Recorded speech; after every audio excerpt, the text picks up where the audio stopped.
This is not the time to show that you're tough by being out in the heat.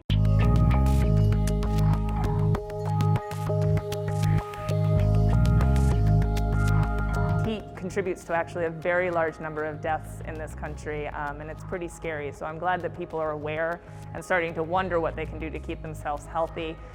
Some populations are going to be at higher risk than others, so the elderly or persons with heart conditions or other chronic conditions at higher risk of overheating. And so things that you can do, one of the most important things is to stay in cool environments.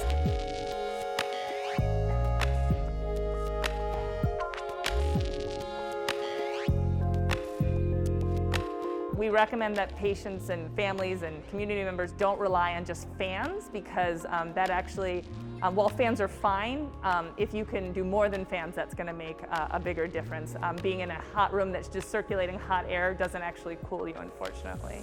The other thing is to make sure you're drinking lots and lots of water.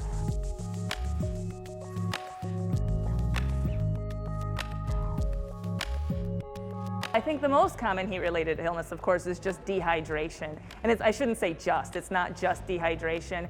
It's all of the things that come with dehydration, which could include those, again, who are in higher risk, could have kidney issues. It could put you at higher risk for something like a heart attack, so staying hydrated, avoiding that risk of dehydration. But heat stroke is a real thing. In my time in training, I've seen people in the emergency room and in the ICU from heat-related illness. And sometimes those are situations that can put somebody into a coma. And so that's why staying cool, maintaining a cooler body temperature, and checking in and making sure those at risk are in that same situation or can get into that situation to be cool is essential.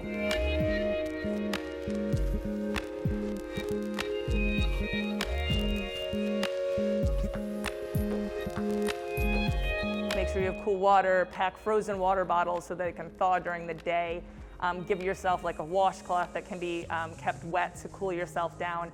Keep yourself out of the emergency room is going to be really essential to listen to your body and take a break, get into the shade, get into the air conditioning if possible, as much as your body is telling you you need to.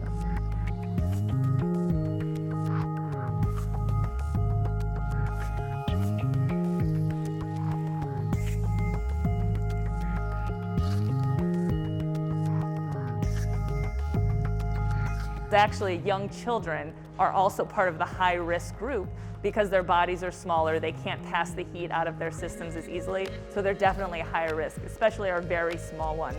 And to that end, I think it's important that everyone remembers you should never leave your children alone unattended in a car, even for a few minutes. That heat can go through the roof, and it can kill and does kill children.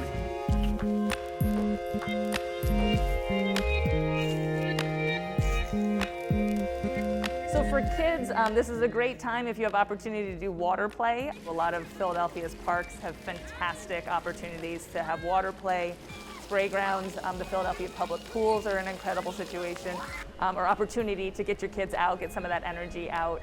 And then just doing, again, water play in the backyard or on your sidewalk are great options if you need to. And your kids need water as well, so make sure those little ones are drinking water. Popsicles are always a good option to keep them hydrated, but trying to keep them cool in the same ways we keep adults, because actually young children are also part of the high-risk group.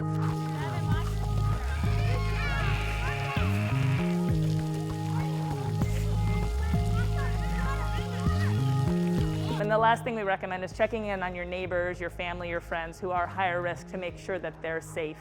So those are some key things that we're recommending.